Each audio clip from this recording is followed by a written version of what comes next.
우리 무화과 나무 비유라는 제목으로 같이 말씀을 나누겠습니다. 특세 넷째 날인데 여러분 힘을 내서 끝까지 잘 들으시면 우리 영혼에 귀한 또 은혜가 있을 줄 믿습니다. 지난 금요일 날 했던 말씀을 다시 한번 요약해서 말씀드리면 이렇습니다. 하나님 나라는 아주 작게 시작한다고 말씀을 드렸어요. 하지만 나중에는 반드시 자라서 크게 열매 맺는다고 말씀드렸습니다. 하나님의 나라는 아무도 눈치채지 못하게 시작이 됩니다. 그러나 나중에는 모든 사람들이 알 수 있을 만큼 크게 자라고 반드시 열매 맺게 됩니다.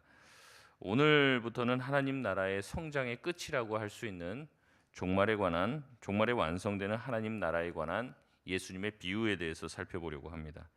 오늘 말씀 좀 어려울 수도 있습니다. 굉장히 그 종말에 관한 예수님의 말씀이 그 여러 가지 방면으로 이제 하나의 모습을 이쪽에서도 보고 조명하고 저쪽에서도 보고 조명해서 설명을 하고 있기 때문에 좀 어려울 수도 있는데 잘 들으시면 또 깊은 깨달음이 있으리라 믿습니다. 먼저 오늘 무화과 나무 비유를 살펴보려면 마가복음 13장 전체에 대한 그 흐름과 맥락을 좀 알고 이 비유를 봐야지 좀 알 수 있습니다. 마가복음 13장 전체는 예수님께서 전체적으로 종말과 대재앙에 대한 말씀을 다루고 있습니다.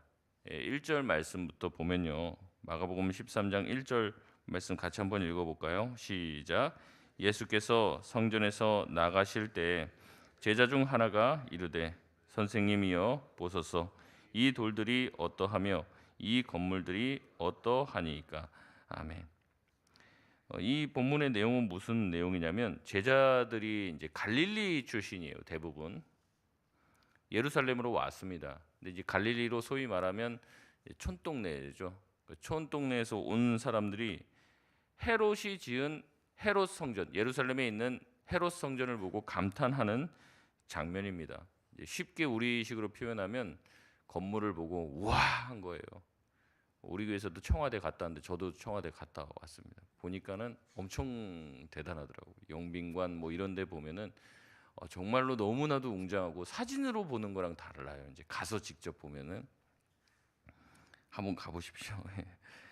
헤롯 성전은 어마어마한 성전이었습니다. 무려 이 성전을 완공하는 데만 80년이 걸렸습니다.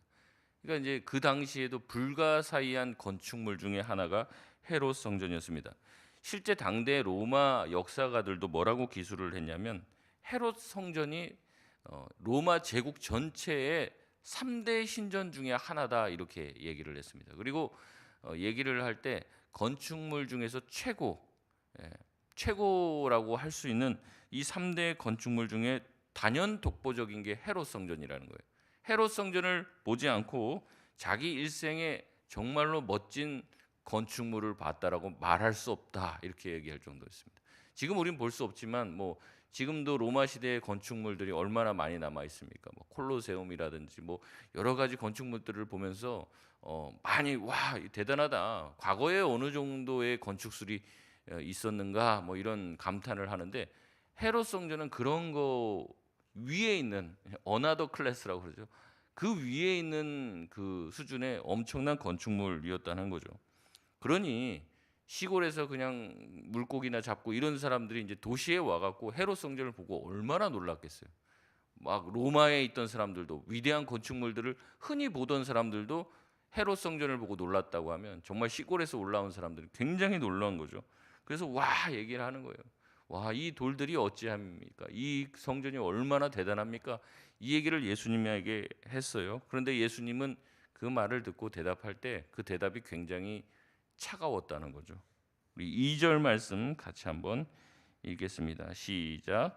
예수께서 이르시되 내가 이 큰 건물들을 보느냐 돌 하나도 돌 위에 남지 않고 다 무너뜨려지리라 하시니라. 아멘. 예수님께서는 이 큰 건물이 돌 하나도 돌 위에 남지 않을 정도로 무너뜨려질 것이다라고 말씀을 했습니다. 그러니까 너무 놀란 거죠. 이 건물은 무너질 것 같지 않은 건물이고 위대한 건물이고 그 예수님 당시에는 아직도 짓고 있는 도중이었어요. 그러니까 이 건물이 무너진다는 것은 상상도 할 수 없는 것이죠.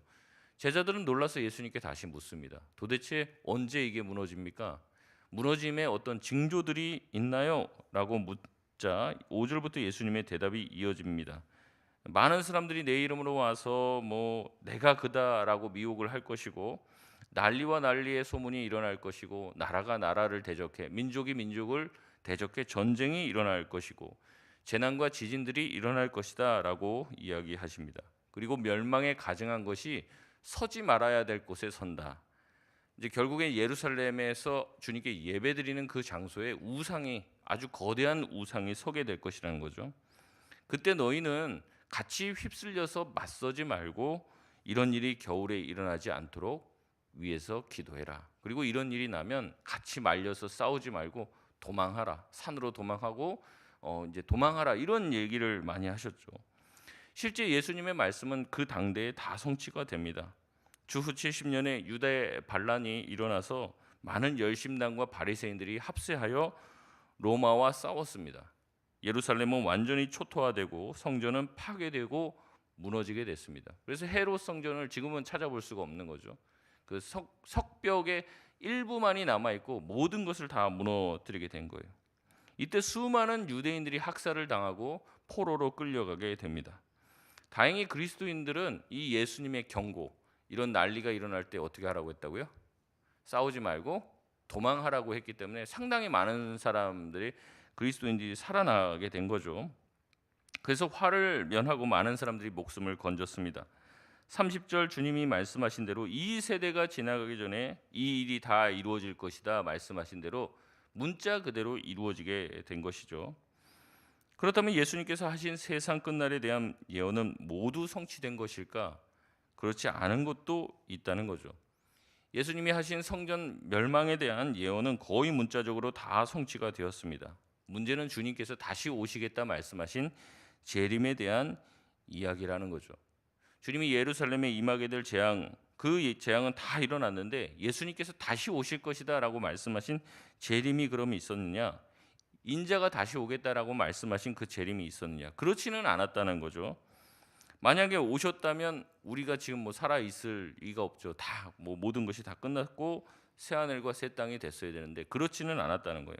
그러니까 주님이 이 마가복음 13장에서 했던 이 예언의 내용, 또 멸망과 세상 끝날에 대한, 또 주님이 다시 오겠다라는 내용은 일부는 성취되었고 일부는 아직도 유보가 되어 있는 상태다라는 거죠. 그러면 우리는 그런 질문을 하게 됩니다. 예수님의 예언이 뭔가 잘못되었는가? 그런 멸망의 징조가 있을 때 예수님 다시 오겠다고 하셨는데 예수님이 뭔가 잘못 예언을 하신 것인가 라는 생각을 하게 되는 거죠. 게다가 예수님은 이런 말씀도 하셨습니다. 마태복음 16장 28절 말씀을 보면 우리 같이 한번 읽겠습니다. 시작. 진실로 너희에게 이르노니 죽기 전에 인자가 그 왕권을 가지고 오는 것을 볼 자들도 있느니라. 아멘. 여러분, 이 말씀을 보면 무슨 생각이 듭니까?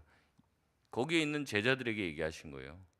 너희들이 살아있는 동안 내가 다시 오는 것을 볼 자도 있다. 그러면 예수님께서 최소한 그 사람들, 거기 있는 사람들, 제일 오래 산 사람이 이제 사도 요한이라고 할 수 있는데 그 요한이 죽기 전에는 예수님은 왔어야 되는 거죠. 여기 중에서 살아서 내가 왕권을 가지고 다시 오는 것을 볼 자도 있다라고 얘기를 했단 말이죠. 그래서 이제 사람들이 계속 기다린 거예요. 예수님 곧 오신다, 곧 오신다. 그 얘기를 한 거고. 예수님 당시에 사람들은 이미 다 죽었습니다. 그런데 예수님이 왔냐 이 말이죠. 예수님께서 왕권을 가지고 이 땅에 오신 것을 본 사람이 있냐는 거죠. 없죠. 예수님은 마치 자신이 언제 다시 오실 것을 알고 있는 것처럼, 예견하는 것처럼 말씀해 주셨습니다. 게다가 어떤 시간을 제한한 것처럼 보이죠. 모른다고 하기도 하셨는데 또 뭐라고 얘기하시는 거예요? 여기 있는 사람들 중에서 내가 다시 오는 것을 볼 자도 있다라고도 말씀을 하신 거예요. 근데 오늘 본문 32절에는 또 뭐라고 얘기해요? 그러나 그날과 그때는 아무도 모르나니 하늘에 있는 천사들도 아들도 모르고 아버지만 아신다라고 얘기하는 거죠.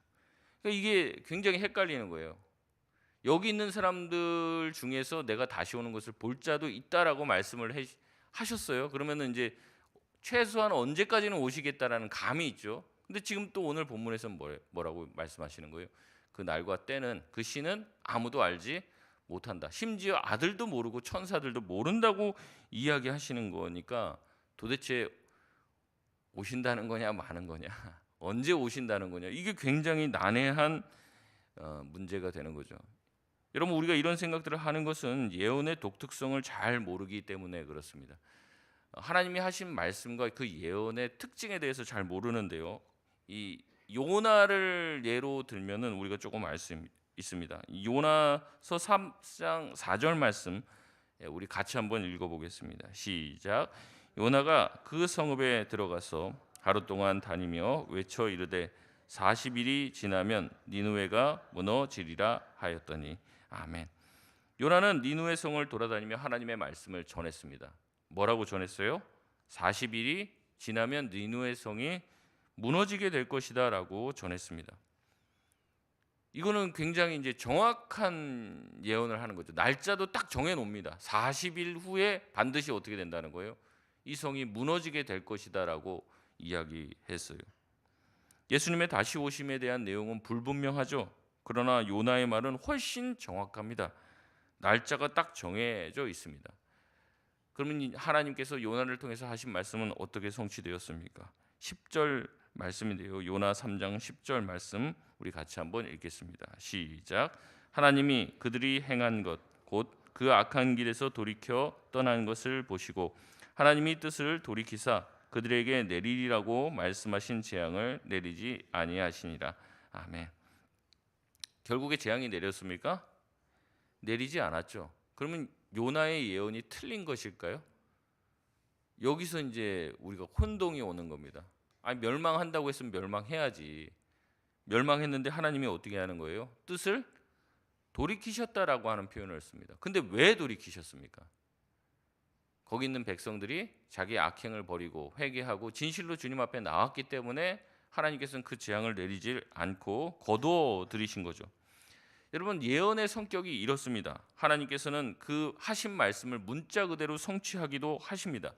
그 부분이 이루어지기도 하죠. 그러나 때로는 그 말씀을 듣고 그 경고를 들은 백성들이 회개하고 하나님 앞에 돌이키게 됐을 때 예언의 성취는 유보되거나 아니면 변개가 되기도 한다는 말이죠. 이와 같은 얘기를 예수님께서는 누가복음 13장에서도 동일하게 비유로 하십니다. 오늘 우리가 읽은 무화과 나무 비유 말고 무화과 나무 열매의 비유가 누가복음 13장에 나옵니다. 농장의 주인이 와요. 그래서 무화과 나무의 열매를 구합니다. 그런데 이제 얻지를 못해요. 그래서 이제 주인이 화가 납니다. 내가 3년 동안 이 나무를 찾아와서 열매를 구했는데 얻지 못했다. 그러니까 내가 이것을 찍어버리겠다라고 이야기하자 농장직이 일꾼이 나와서 얘기합니다. 주인이요, 금년에는 그대로 두소서. 내가 거름을 주고 두릅하고 잘 가꿀 테니 이후에 열매가 열리면 좋겠으나 아니면 내년에는 찍어 버리소서. 그 얘기를 듣고 농장 주인은 그 나무를 찍어 버리려다 어떻게 해요? 그 찍어 버리려는 심판을 유보한다는 거죠. 하나님이 그와 같은 마음을 가지신다는 겁니다. 그러니까 이 나무를 향해서 뭔가 투자를 하고 애쓰고 키우고 했는데도 3년 동안 열매를 못 얻어요. 그러면 어떻게 되는 겁니까? 열매 없는 무화과 나무가 되어서 찍어 버리려고 하는데 옆에서 하인이 와서 이 심판을 유보하게 해달라는 거죠. 내가 조금 더 거름도 주고 잘 가꿀 테니까 한 해만 더 기다려 달라는 거예요. 그러니까 어떻게 합니까? 심판을 뒤로 미룬다는 거죠. 하나님의 종말에 대한 결정도 이와 같다라고 예수님께서 말씀을 하고 계시는 겁니다. 예수님께서는 하나님의 결정을 알고 계시죠. 그러나 예수님의 요청, 또 구원받은 하나님의 백성들의 간곡한 요청으로 재림은 이따금 유보되기도 한다는 것입니다. 여러분, 왜 하나님께서 그 심판을 유보하십니까? 하나님의 모든 계획은요, 심판 자체가 목적이 아니기 때문에 그래요. 심판하겠다, 돌이키지 않으면 심판하겠다라는 말씀은 뭐예요? 심판이 목적이 아니라 뭐예요? 돌아와서 그들이 하나님의 백성이 되고 구원을 받게 하시는 것이 하나님의 목적인 줄 믿습니다. 구원받아야 될 백성이 있는 거예요. 그러니까 어떻게 합니까? 조금 더 참는 거죠. 여러분 주변에 있죠, 우리. 오늘 예수님 오시면 구원받지 못할 우리 가족들이 있잖아요. 오늘 예수님 오시면 천국에 들어가지 못할 백성이 있잖아요. 그러니까 어떻게 합니까? 조금 더 참아주시는 거예요. 우리의 간곡한 기도가 있다는 걸 아시니까 조금 더 심판을 유보하시는 겁니다. 그 사람들이 잘나서가 아니에요. 예수님이 그들을 위해서 간곡히 기도하고 있으시기 때문에 그런 겁니다. 오늘 예수님께서 오셔도 이상하지 않죠. 그럼에도 왜 예수님은 오시지 않습니까? 한 명이라도 더 주님의 품 안에 안기 위해서 주님은 기다리고 계신다는 거죠. 그러면 예수님께서 말씀하셨죠. 뭐 그럼 우리가 계속 기도하면은 뭐 오늘 오시기로 하셨는데 내일이요, 내일 그러면 뭐 그다음 계속 미뤄지고 그러면 뭐 영원히 안 오십니까? 뭐 그렇지는 않습니다. 예수님은 분명히 말씀하십니다. 너희들 중에 이 세대가 다 가기 전에 내가 하나님의 영광을 안고 이 땅에 오는 것을 볼 자도 있다. 예수님께서 그렇게 분명히 말씀하셨습니다. 분명히 그렇게 말씀하신 것이라면 성취가 되어야 하는 것이죠.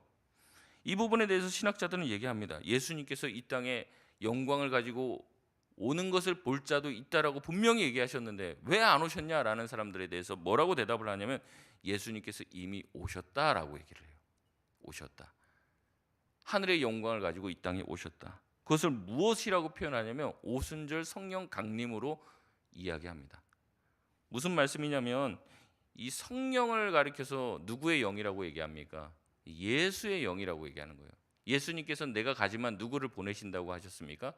보혜사 성령님을 보내신다고 말씀을 해 주셨죠. 이 보혜사 성령님은 우리 곁에 서서 우리를 위해서 변호하시는 분이시고 하나님, 예수님, 성령님이 다 삼위일체 하나님이시라는 거죠.